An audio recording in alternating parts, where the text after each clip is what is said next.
The next glove on our list is the standard yellow rubber cleaning gloves and how the touchscreen responds to them. As you see, the touchscreen does respond to the rubber glove.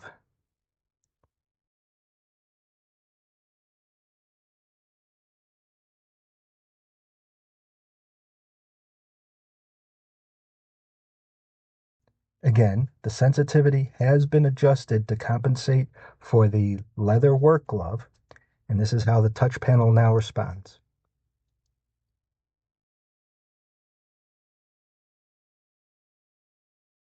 And the touch panel still responds quite well to the rubber yellow cleaning gloves.